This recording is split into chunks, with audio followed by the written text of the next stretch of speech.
Amazing grace, how sweet the sound. 아멘. 은혜 받으실 하나님의 말씀은 데살로니가전서 3장에서 봅니다. 제 성경으로 신약성경 330페이지입니다.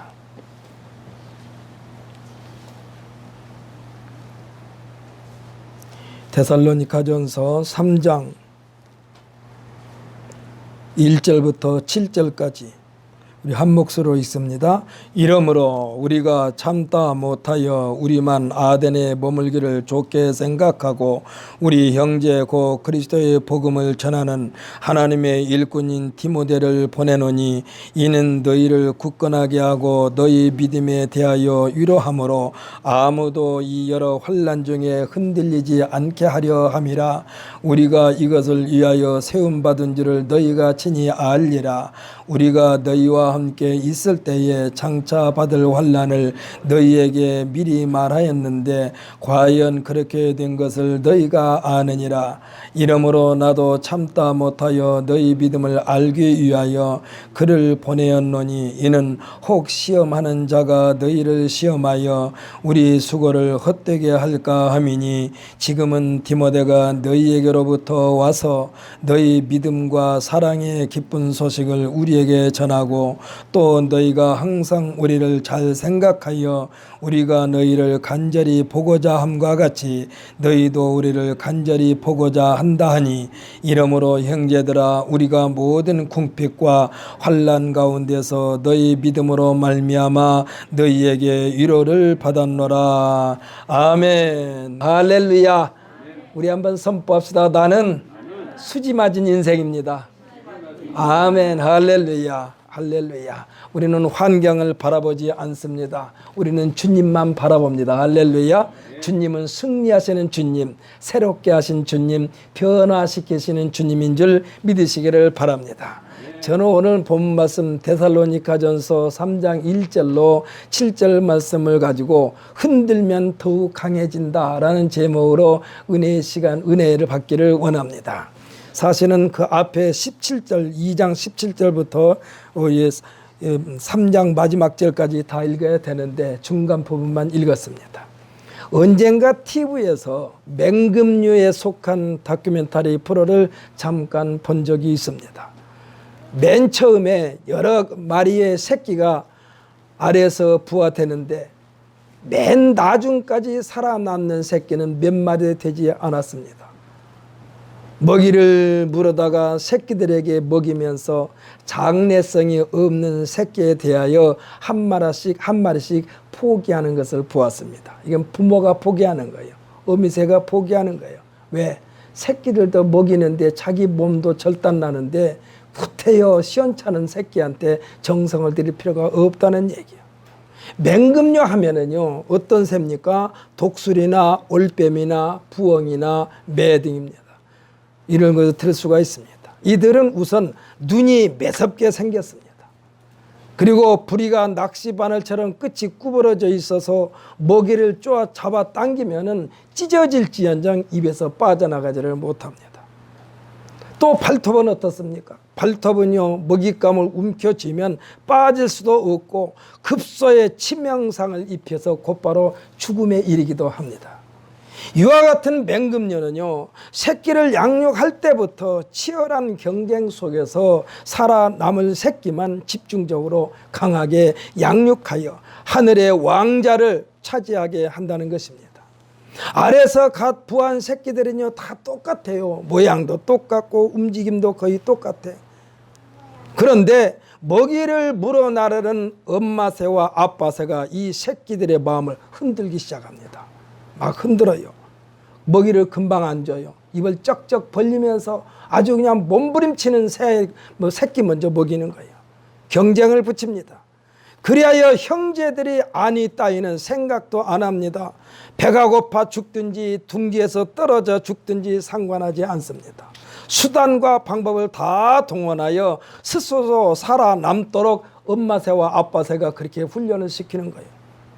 예수님은요, 마태복음 10장 34절로 39절에서 우리들로 하여금 정신을 차리고 깨어 있어야만 된다는 이유를 말씀해 주고 있습니다.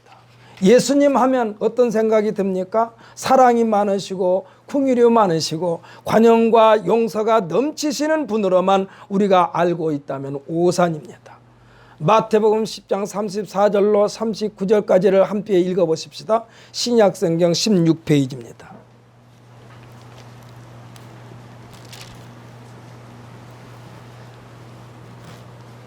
마태복음 10장 34절부터 39절까지입니다.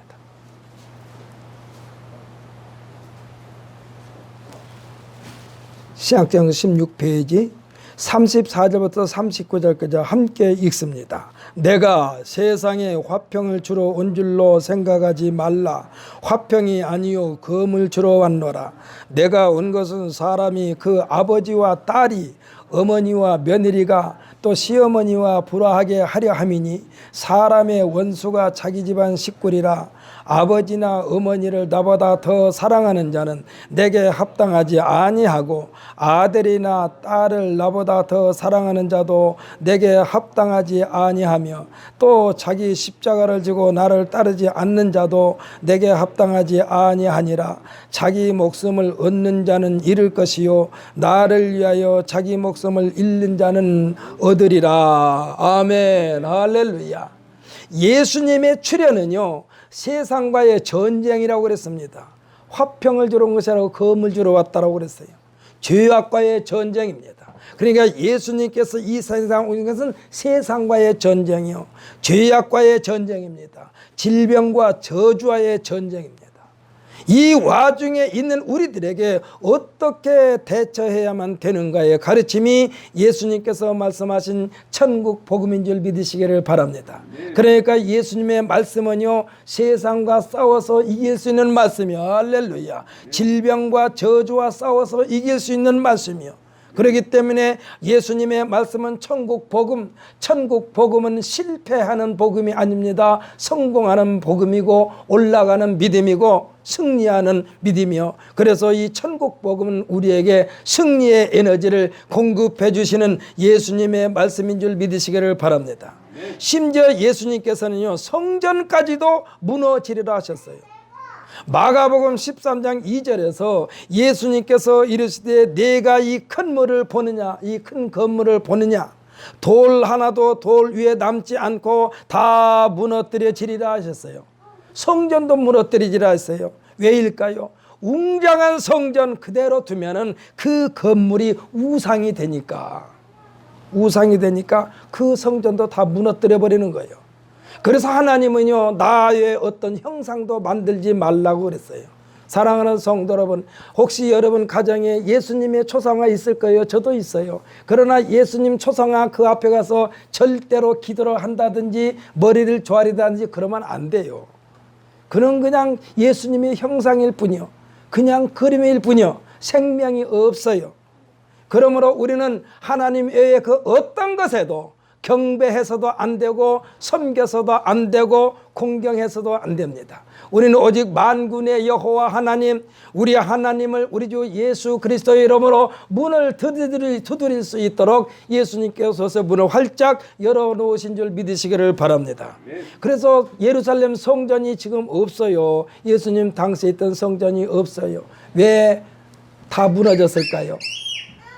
그때 당시에 이스라엘 민족의 적군이 와가지고 이 벽돌과 벽돌 사이에, 여러분 건물을 보게 되면 벽돌과 벽돌 사이에 매질이 돼 있잖아요. 흰색이 됐든 검정색이 됐든. 그런데 그때 당시에 매질을 뭘로 했느냐? 금가루로 했어요. 그러니까 벽돌 하나하나 드러내면서 금을 다 긁어가지고 자기 다 훔쳐간 거예요. 그러니까 돌 위에 돌 하나도 있지 않고 다 무너뜨려지리라 예수님께서 말씀하신 거예요. 그것이 지금까지 있다고 생각해봐요. 그것이 우상이 된다니까. 모세가요, 이스라엘 민족의 위대한 지도자예요. 그런데 모세의 무덤이 없어요. 왜일까요? 모세의 무덤이 있으면 그 무덤이 또 우상이 되는 거야. 우리들의 신앙생활은요, 끊임없는 세상과의 전쟁인 줄 믿으시기를 바랍니다. 마태복음 11장 12절에서 예수님은 뭐라고 말씀하셨느냐? 침례 요한의 때부터 지금까지 침노를 당하나니 침노하는 자가 빼앗느니라. 천국은요, 천국을 우리가 소유한다는 것은 전쟁과도 같은 거예요. 예수님께서 천국 복음을 전하시는 장소에는요, 서기관과 바리새인들이 예수님의 말씀 가운데 책 잡을 일이 없는가 늘 노리고 있었어요. 자신들이 기득권이 침해를 당할까 하여 염려가 됐던 것입니다. 믿음을 지킨다는 것, 구원을 지킨다는 것은요, 군대에서 군인들이 경계 근무 서는 것과 똑같아요. 이와 같은 환난과 핍박이 있을 것이라고 예수님께서는 말씀하셨어요. 너희가 내 이름으로 말미암아 모든 사람에게 미움을 받을 것이나 끝까지 견디는 자는 구원을 받으리라. 아멘. 할렐루야. 이미 우리가 예수를 믿음으로 말미암아 구원을 받았는데, 이 말씀에다가 예수님께서 뭐라고 하느냐? 끝까지 견디는 자는 구원을 받으리라 그랬어요. 그러니까 예수 옛날에 잘 믿은 거 소용없어. 지금 잘 믿어야 돼. 앞으로 잘 믿어야 돼. 끝까지 잘 믿어야 돼. 중간에 타락한다는 얘기요. 끝까지 견디는다는 것은요, 그만큼 어려움이 있을 것이라는 것을 예수님께서 말씀하신 거예요. 사랑하는 성도, 지금 얼마나 어렵습니까? 믿음이 시원찮은 사람들, 아니면 믿음이 조금 여린 사람들, 아니면 귀가 얇은 사람들은요, 환난이 오게 되면은 다 놓아버려. 아마 지금 교회 오기를 조금 싫어하신 분들, 이거 좀 여러분들이 이해하고 들으시기 바랍니다. 교회 오기 싫어하는 사람들이 이 코로나 바이러스가 참 좋은 기회예요. 이 코로나 바이러스 핑계대고 교회 안 나온 사람도 있어요. 믿음이 부족해서 안 나온 사람도 있고, 또 자식들은 옆에서 아이 이번에 조금 나라에서 주의하라고 그러니까 주의하에서 해가지고 안 나온 사람도 있어요. 그렇다고 해서 전부를 다 내가 매도하려고 하는 것은 아닙니다. 홍상호 집사님, 김희자 집사님한테 전화가 왔어요. 오늘 이래저래 해서 못 오겠다고. 그래서 제가 아까 조금 전에 전화를 드렸어요. 집사님, 오후에 내가 가서 예배 드릴 테니까 기다리세요 그랬어요. 그랬더니 목사님, 그러면 너무너무 죄송하니까 오시지 말고 저희들이 그냥 집에서 예배 드릴게요. 막 형제들이고 조카들이고 막 전화가 와가지고 왜 김희자 집사님이 병원에 입원해 있었잖아요. 그러다 보니까 홍상호 집사님도 몸이 그렇게 건강한 몸은 아니고, 그러니까 나라에서 정부에서 예배 조금 이렇게 삼가하라는 그런 뉴스가 계속 나오니까 어저께부터 계속해서 전화가 온 모양이에요. 동생들한테 오고 조카들한테 오고, 이번에 지금 조금 뭐니까 지금 몸도 시원찮은데 괜히 교회 가시지 말고 그냥 집에서 기도하시라고 이렇게 계속해서 문자도 오고 전화도 오고 그래가지고, 그렇다고 목사님 너무나 염려하지 마시라고 집에서 그냥 예배 드릴게요 그러더라고. 그래서 내가 꼭 또 그랬어요. 그러면 좀 음식 좀 시켜드릴까요? 그랬더니 먹는 것도 좀 맛이 없어서 입맛이 안 땡겨서 못 먹는데요. 그렇다고 목사님 너무나 신경 써주신 건 고마운데 목사님 조금 저희들이 그냥 할게요 하면서 오시지 말라고 그러더라고. 지금 이 코로나 바이러스가요, 제가 볼 때는 쭉정이와 알곡을 가리는 거예요. 쭉정이 알곡. 사랑하는 성도 여러분 쭉정이는요 조금만 바람이라도 날아가 버리는 거예요. 알곡은 끝까지 남아있어요. 알곡은 끝까지 남아있어요. 얼마만큼 끝까지 남아있느냐. 지금이야 다 기계로 해서 곡식을 이렇게 나다를 가리지만 옛날에는 키질을 했잖아요. 이렇게. 그러면요 시원찮은 것들은 전부 다 키 끝토리로 가. 그래가지고 쭉정이는 다 밖으로 떨어져. 또 시원찮은 것은 또 이 키질하는 어머니들 참 기술 좋아. 한참 하다가 탁 치면은 끝털이 시원찮은 건 밖으로 떨어져 버려. 알곡만 앞으로 다 오는 거예요. 아무리 키질을 해도 알곡은 안 떨어져. 지금 하나님께서요 이 코로나 바이러스를 통하여 쭉정이와 알곡을 가리는 줄 믿으시기를 바랍니다. 사랑하는 성도들, 우리는 쭉정이가 되지 말고 알곡이 되십시다. 제가요 며칠 전인가 나무를 키우는데 계속해서 나무 밑에 벌레똥이 큰 것이 떨어져요. 우리 태겸이도 봤지만은. 그런데 보니까 큰 벌레인 것 같아. 큰 벌레를요 아무리 살살 흔들어도 안 떨어져. 크게 아주 세게 흔들어도 안 떨어져. 흔들면 흔들수록 더 꽉 붙잡고 있는 거예요. 큰 벌레가. 이 손가락만 굵은 벌레가. 그래서요, 이렇게 핀셋으로 이렇게 해서 잡아 떼니까 그래도 안 떨어져. 왜 그러느냐? 흔들면 흔들수록 저 안 떨어져. 사랑하는 성도 여러분, 우리의 신앙은 흔들면 흔들수록 더 강해지시기를 예수님의 이름으로 축복합니다. 흔들면 흔들수록 더 예수님에게 가깝게 찰싹같이 강력 접착제로 붙인 것처럼 떨어지지 마시기를 예수님의 이름으로 축복합니다. 갖고 억지로 핀셋으로 떼는데 지 몸이 쪼개져도 안 떨어져. 지 몸이 쪼개져도 안 떨어져.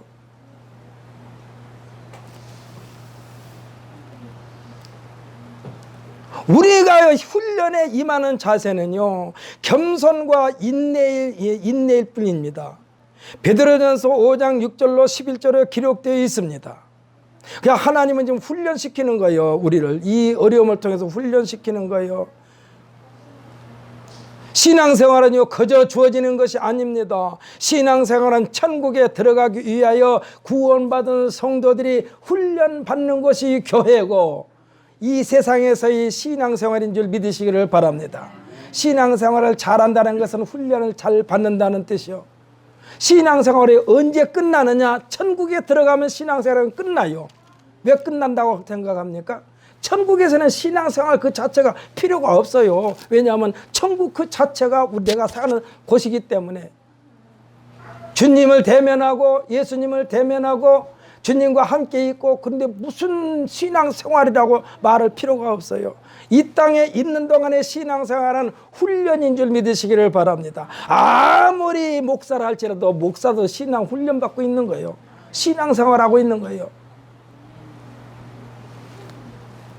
조금 전에 말씀 베드로전서 5장 6절로 11절 말씀 한번 읽어보십시다. 신약성경 382페이지입니다.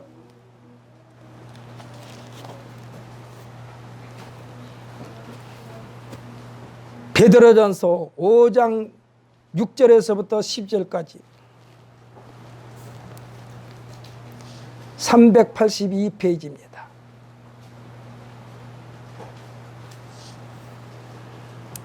베드로전서 5장 6절로 11절까지 우리 함께 읽습니다. 그러므로 하나님의 능하신 손 아래에서 겸손하라. 때가 되면 너희를 높이시리라.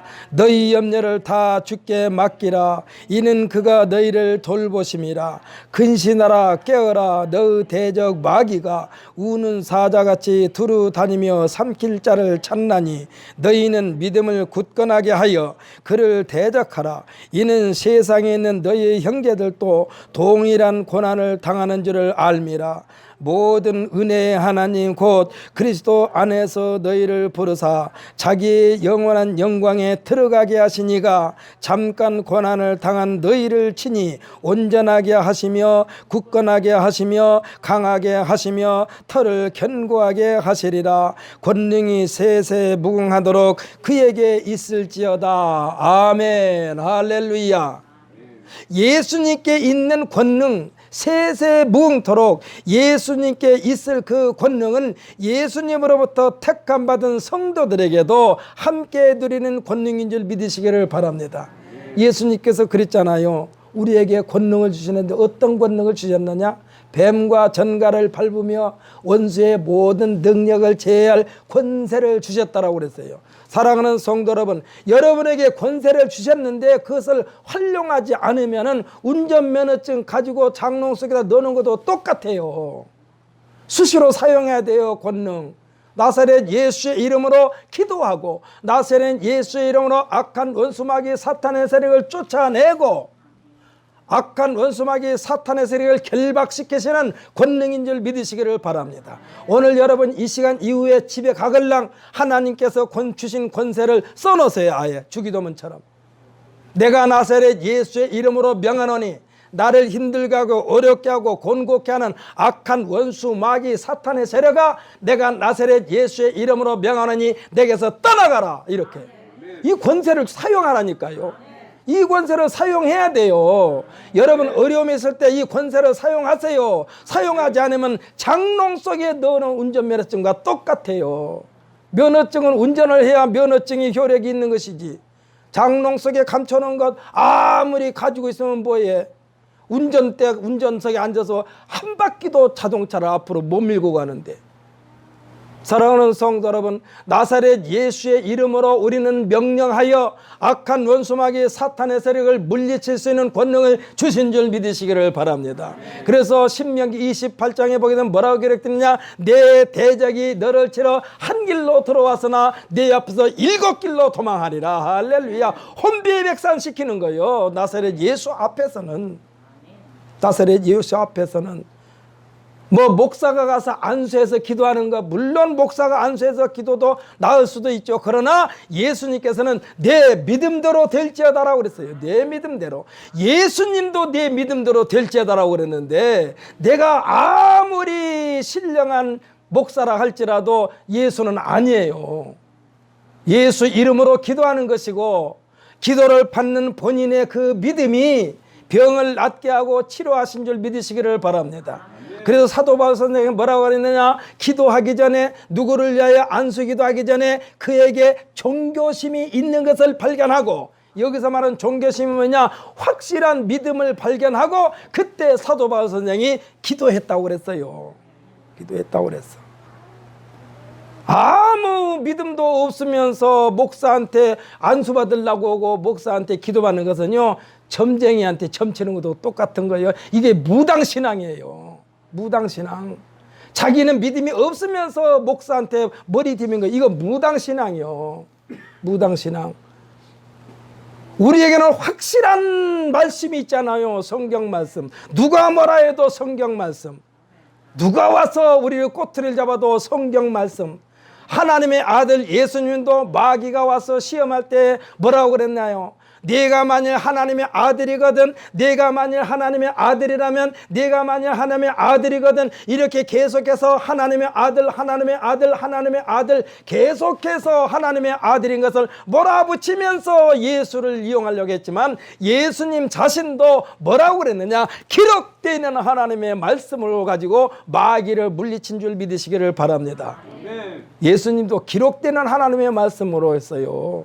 기록되어 있는 말씀. 그래서 하나님의 말씀은 능력이요 권능인 줄 믿으시기를 바랍니다. 성경에서 말씀했지 않았습니까? 하나님의 말씀은 살아있고 운동력이 있고 좌에 날선 어떤 검과도 예리하고 혼과 영과 및 관절과 골수를 찔러 쪼개까지 한다고 그랬어요. 사랑하는 성도 여러분, 나의 칼이요 한쪽 날만 있으면은 계속해서 한쪽 방향으로만 칠 수밖에 없어요. 근데 양쪽에 날개가 있다고 생각해봐요. 이쪽으로 쳐도 쓰러지고 저쪽으로 쳐도 쓰러지고, 방향 관계없이 양쪽에 날이 선 칼은요, 휘두르면 칼끝이 닿는 곳곳마다 누구든지 무엇이든지 다 꺾어지고 상하여진다는 사실을 믿으시기를 바랍니다. 하나님의 말씀이 이와 같은 말씀이요, 자유에 날선 어떤 검보다도 예리하다라고 말씀하고 있어요. 그러므로 하나님 예수님께 있는 권세, 능력은요, 세세 무궁토로 예수님께만 있는 것이 아니라 예수님으로부터 택함받은 성도들에게도 함께 누리는 권능인 줄 믿으시기를 바랍니다. 이 권능을 오늘 이 시간 이후부터는 매번 기도할 때마다 이 코로나 바이러스야 나사렛 예수의 이름으로 명하노니 내 주위에 머물지 말고 깨끗하게 떠나갈지어다. 떠나갈지어다. 이거 늘 기도하세요. 늘 기도하세요. 새벽마다 제가 성도들 위해서 기도합니다만 내 기도 가지고는 안 돼요. 여러분의 기도, 여러분이 기도하면서 우리의 믿음의 분량을 키우고 권능을 사용하시기를 예수님의 이름으로 축복합니다. 이 권능이 가볍게 주어지는 것이 아니에요. 이 권능이 예수님께서 십자가에서 못 박아 죽으시면서 다 이뤘다고 하시면서 우리에게 주신 권능인 줄 믿으시기를 바랍니다. 값싼 권능이 아니에요. 아주 비싼 값을 치르는 권능이야. 이 권능이 가볍게 주어지는 것이 아니라니까요. 고난을 당한다는 것입니다. 이 권능을 가지고 있으면 고난을 당한다고 그랬어요. 예수님 믿는 것 때문에 고난을 당한다고 그랬어요. 환난과 핍박 속에서 성도들이 신앙을 온전하게 하시며 굳건하게 하시며 강하게 하시며 요동치 않도록 견고하게 하신다라고 그랬습니다. 왜 믿는 사람들에게 어려움을 주느냐? 조금 전 우리가 베드로전서 5장 6절로 11절에 읽은 것처럼 이 고난을 통해서, 우리 고난을 통해서, 환난과 핍박을 통해서 성도들의 신앙을 온전하게 하시기 위함이라고 그랬어요. 굳건하게 하시기 위함이라고 그랬어요. 강하게 하시기 위함이라고 그랬어요. 요동치 않도록 견고하게 하신다고 했어요. 견고. 여기서 견고는 무슨 의미가 있느냐? 사랑하는 성도 여러분, 우리가 가끔 길 가다 보면은 어떤 사람 팔이 부러져서 이렇게 붕대로 감고 있다든지 석고로 이렇게 하잖아요. 이것을 이렇게 견고하게 해준다. 견고.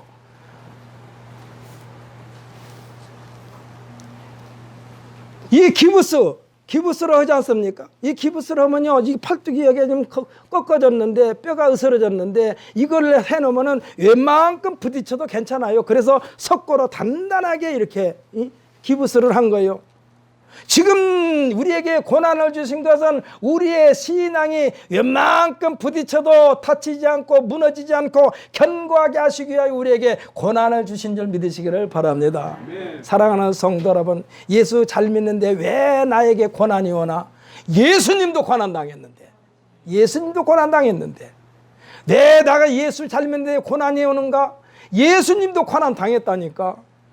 근데 우리를 위해서 고난당하는 거예요. 그 고난을 통해서 우리의 신앙이 견고해진다는 사실을 믿으시길 바랍니다. 오늘 본문 말씀은 복음을 열정적으로 전하는 사도 바울이 복음을 반대하는 무리들로부터 환난과 핍박을 받으면서 몸은 떠나 있어도 마음은 그대로라는 것이에요. 사랑하는 성도 여러분, 우리 몸이 성전을 벗어났어도 그 마음은 성전 앞에 있기를 예수님의 이름으로 축복합니다. 지금 사도 바울 선생님이 그러고 있어요. 환난과 핍박을 무리들로부터 받아가지고 지금 이 데살로니가를 좀 잠깐 떠날 수밖에 없지만은, 그러나 마음은 그대로 데살로니가 교회에 있다라는 얘기예요. 오히려 같이 있을 때보다 마음은 더욱 뜨겁다는 거예요. 기독교의 역사, 부흥의 역사는 태평성대를 이루는 세상보다는 신앙을 흔들어대는 환난과 핍박 속에서 더욱 대부흥의 역사가 있었던 사실을 믿으시기를 바랍니다. 일제시대의 평양 대부흥의 역사가 있었어요. 일제시대의 평양에 불었던 성령의 바람은요, 세계가 인정하는 성령의 바람이야. 마치 파도가 치지 않은 바다는 썩습니다. 잔잔하면 썩어요. 바다는 잔잔하면 썩게 되어 있습니다. 바람이 세게 불면서 바닥 밑에까지 막 물을 뒤집어 엎는 풍랑 가운데 바다는 살아납니다. 깨끗해집니다. 정화되어집니다. 지금 데살로니가 교회가 많은 어려움이 있음에도 사도 바울이 진단할 때에는 오히려 믿음의 역사와 사랑의 수고와 예수 그리스도에 대한 소망의 인내가 넘치는 것을 보면서 흐뭇해하고 있는 거예요. 하나님이 지금 성도들이 고난당하고 있는데 주님을 향하는 마음의 열정이 오히려 뜨거우니까 그래 잘 참고 있다. 그래, 내 마음이 이렇게 좋을 수가 없다, 이 말이야. 여기에서 믿음의 역사를 하면은요, 어려운 환경이 처해 있어가지고 침울한 분위기 속에서 절망하고 있을 줄 알았는데, 성도들이 활력이 넘치고 적극적이고 긍정적인 모습을 전해 들으면서 이와 같은 원동력은 역시 믿음이 아니고는 설명이 안 된다는 감동입니다. 사랑하는 성도 여러분, 우리는 예수 그리스도를 믿음으로 말미암아 하나님과의 관계가 더욱더 완전하게 밀착되어지는 삶이 되시기를 예수님의 이름으로 축복합니다. 하나님을 섬기는 모범을 보여주고 있다는 거예요. 서로가 서로를 챙겨주는 모습, 힘든 상황임에도 전혀 내색하지 않고 힘써 봉사하는 것도 역시 내 자신을 희생하는 값진 사랑을 나누고 있다는 거예요. 사랑하는 성도 여러분, 내가 힘들고 내가 어렵게 번 돈으로 내 형제에게 사랑을 베풀 때 그게 값진 것이지, 나는 전혀 수고하지 아니하고 공짜로 생긴 돈으로 해봐야 값진 것이 아니야. 지금 당장 눈앞의 현실로 인하여 예수 그리스도를 망각하지 않고 하나님의 약속에 대한 굳건한 소망이 웬만한 어려움은 거뜬히 인내하는 데살로니가 성도들의 모습을 생각하면서 실제로 하나님 나라에 대한 영원한 소망이나 이 소망 가운데 누리는 기쁨, 이러한 삶의 원동력이 곧 삶을 통한 간증이요 하나님께 영광 돌리는 일이기 때문에 우리 주 예수 그리스도의 강림하실 때에는 자랑스러운 면류관을 받게 된 자가 바로 데살로니가 교회의 성도들이라고 사도 바울이 축복하고 있습니다. 사랑하는 성도 여러분, 저는 2020년도가 우리 기독교인들에게는 굉장히 중요한 해요. 우리의 믿음, 우리 스스로 한번 저울에다 달아보세요. 우리의 믿음이 변함이 없었는가? 코로나 바이러스 때문에 엎어졌다 뒤집어졌다 했는가?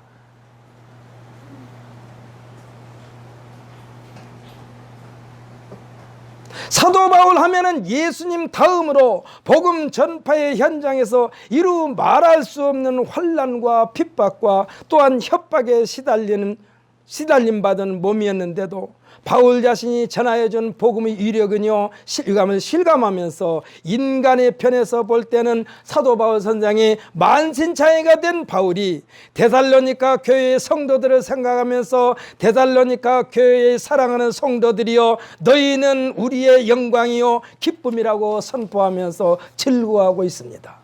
지금 사도 바울 선생은요 40에서 한 대가 모자라는 매를 5번이나 맞은 몸이요 아주 만신창이가 된 몸이요 감옥에도 그냥 쉽게 말하면 감옥에서 사는 시간에도 많을 만큼 감옥에도 자주 들어갔어.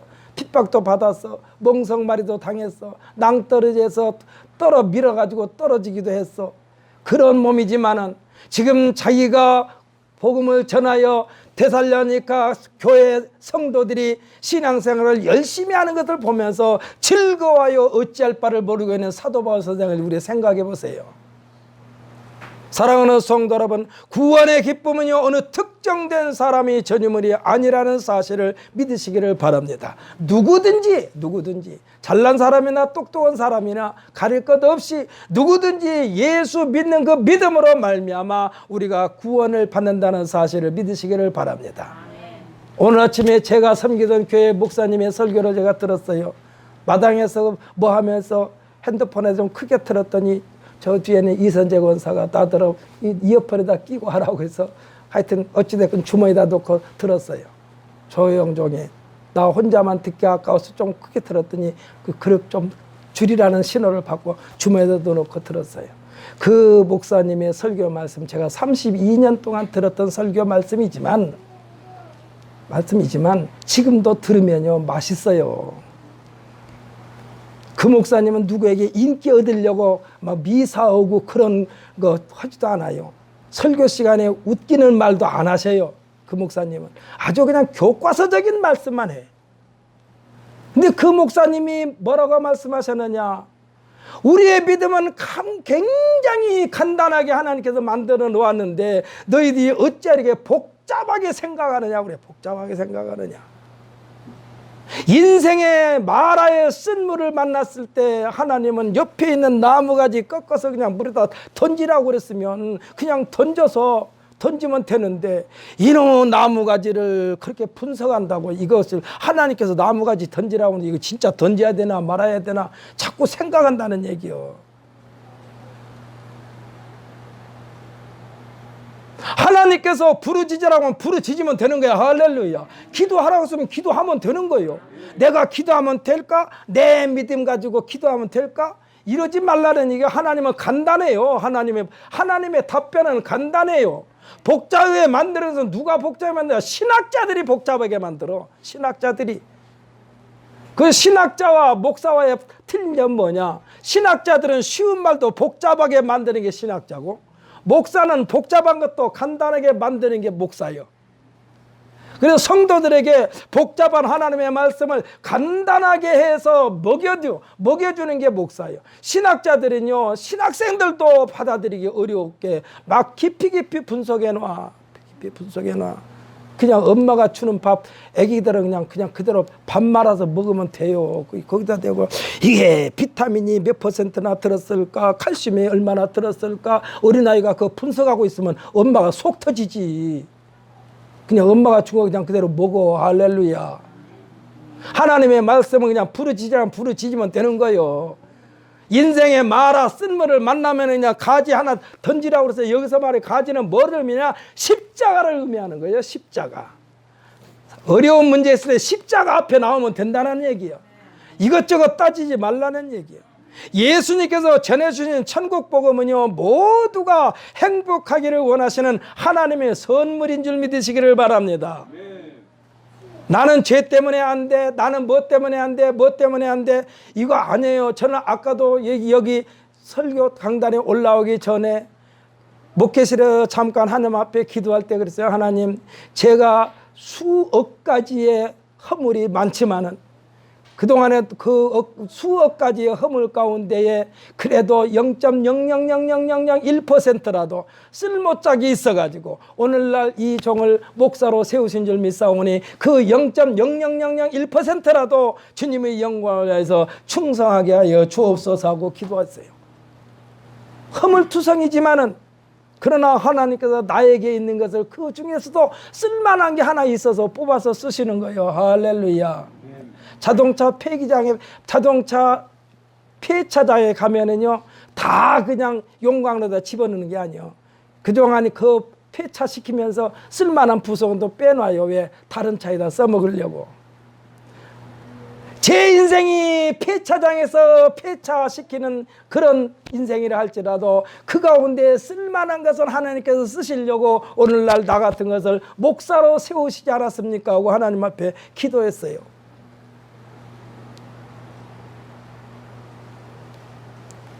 천국 복음은요, 모두가 행복하기를 원하시는 하나님의 선물이요, 그냥 이유를 불문고 따지지 말고 아멘 아멘 하고 받아들이는 자에게 복이 있는 줄 믿으시기를 바랍니다. 부르짖으라면 그냥 부르짖으면 돼요. 기도하라고 하면 기도하면 돼요. 왜 뭐 때문에 기도요 쉬운 거예요.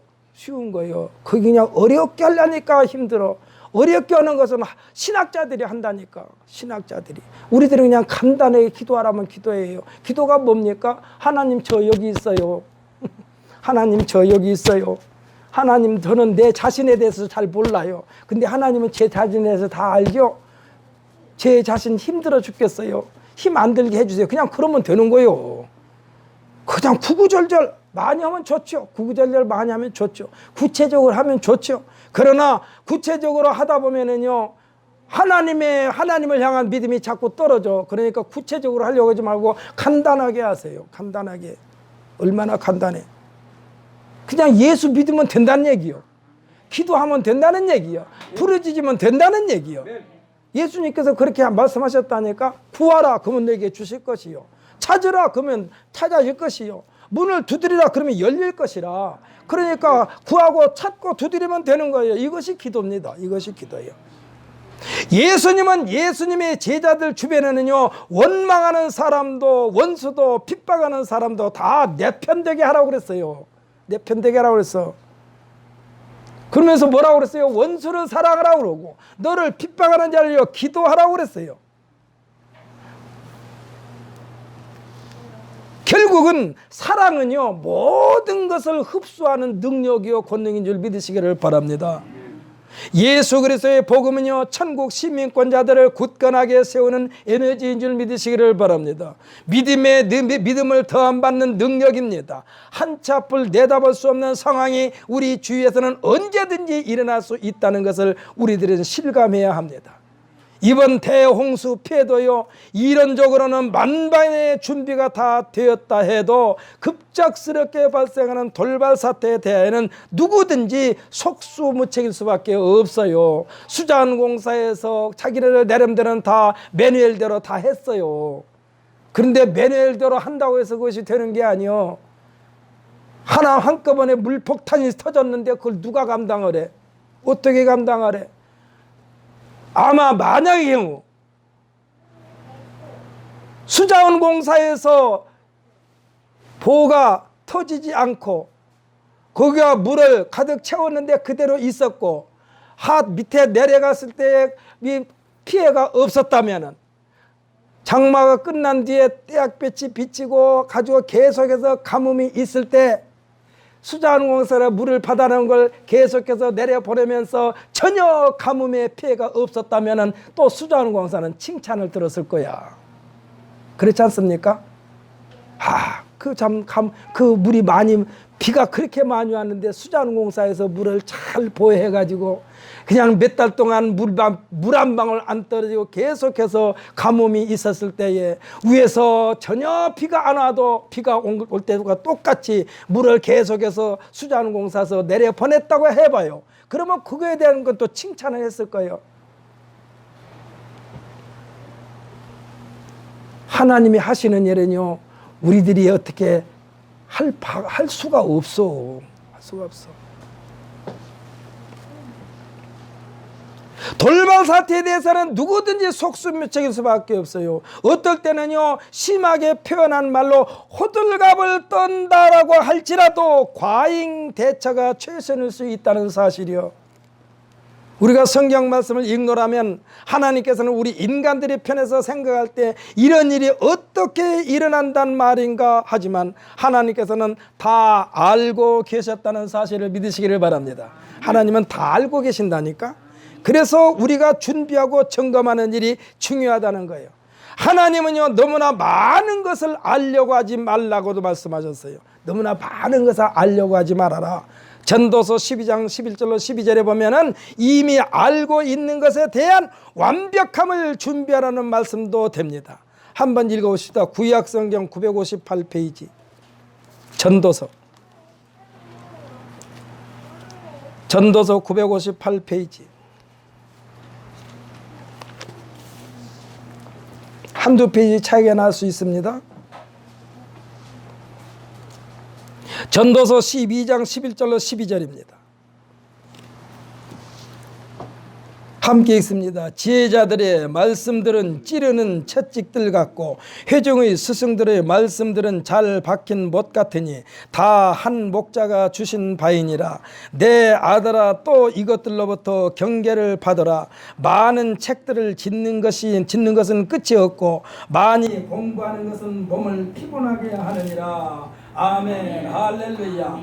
이 말씀은요, 제가 깨닫는 것은 머리가 좋고 공부를 잘하여, 생각해 봅시다. 머리가 좋고 공부를 잘하여 각 분야에서 골고루 박사학위를 받은 사람이 있었습니다. 그러니까 공부를 많이 해서 박사학위를 여러 개를 받았어요.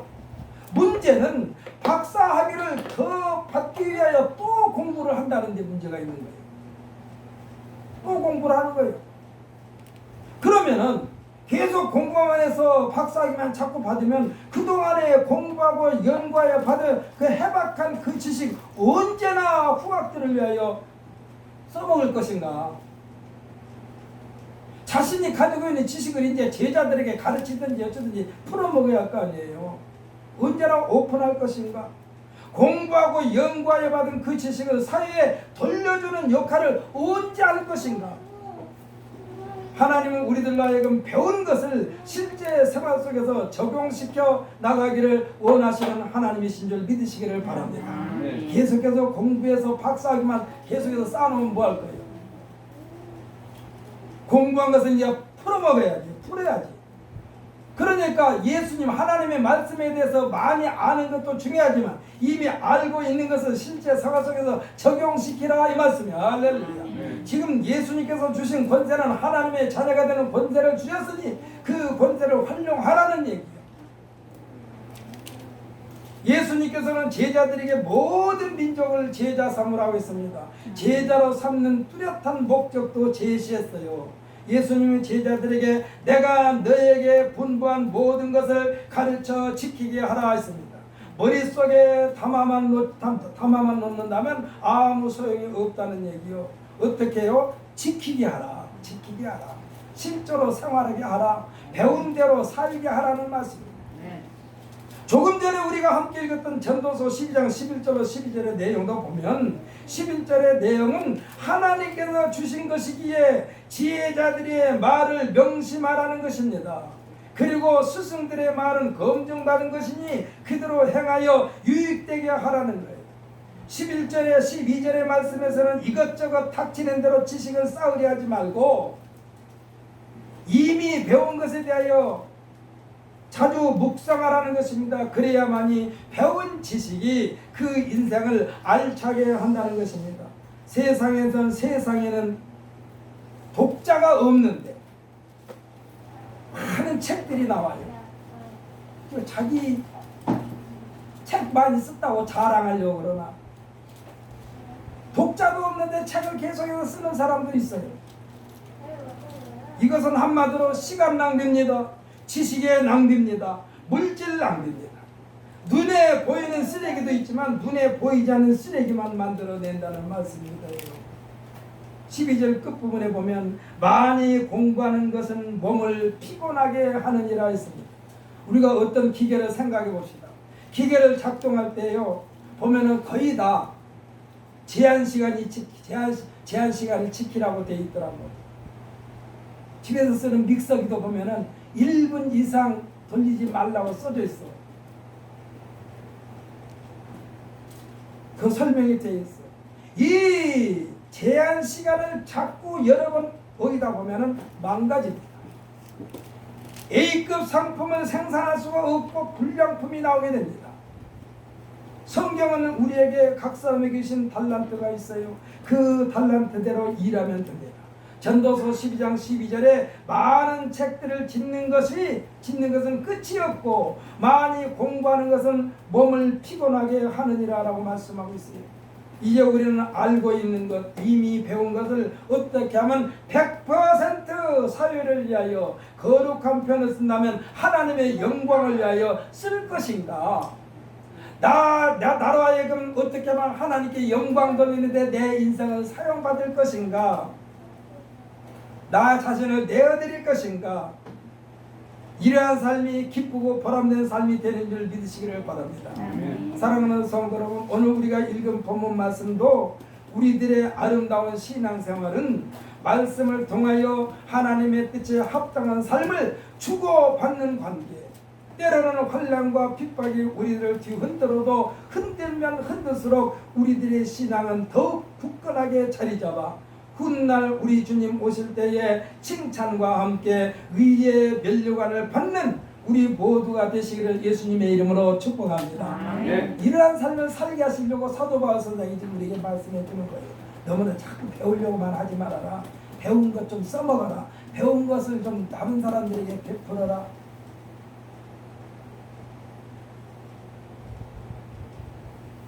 우리가 하나님의 말씀을 읽으면서 나 자신의 그릇을 재보는 거예요. 나라는 그릇이 얼마만큼 담을 수 있는 그릇인가? 하나님의 말씀을 읽으면서 내가 5달란트 그릇인가? 2달란트 그릇인가? 1달란트 그릇인가? 이 하나님의 말씀을 읽으면서 나 자신의 그릇을 측량하는 거예요.